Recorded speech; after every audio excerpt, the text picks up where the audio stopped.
2024-25 ရာသီအတွက်စီးရီးရဲ့တနစ်တာအကောင်းဆုံးဆောင်းပါးစုကိုရရှိခဲ့တဲ့ဒေါ်မီနီ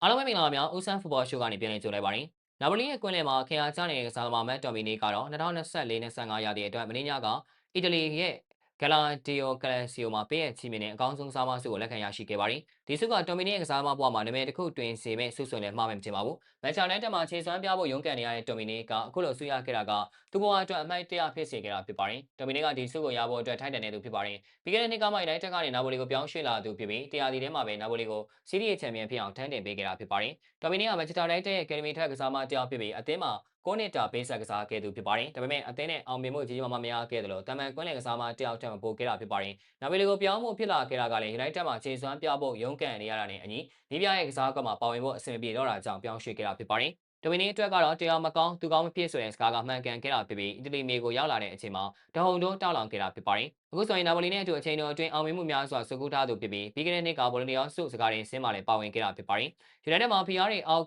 ကိုမှဘောင်းမဝင်ဖြစ်ခဲ့ရတဲ့ဒေါ်မီနီဟာအခုဆိုရင်နာပိုလီရဲ့မရှိမဖြစ်ကစားသမားတယောက်ဖြစ်နေပြီဖြစ်ပါတယ်။မင်းညာကစီးရီးရဲ့တနစ်တာအကောင်းဆုံးဆုရရှိခဲ့တဲ့ဒေါ်မီနီအနေနဲ့စကော့တလန်သားတွေထဲမှာပထမအဆုံးဆုကိုရရှိခဲ့သူဖြစ်ပါတယ်။ပြောရရင်ဒေါ်မီနီဟာယူနိုက်တက်ကနေထွက်ခွာခဲ့တဲ့ကစားသမားတွေထဲမှာအောင်မြင်မှုအရဆုံးကစားသမားဖြစ်ပြီးနေချင်းညာချင်းကစားသမားဘဝကိုပြောင်းလဲနိုင်ခဲ့တာဖြစ်ပါတယ်။ကြည့်ရှုပေးခဲ့တာအားလုံးကိုကျေးဇူးတင်ပါတယ်။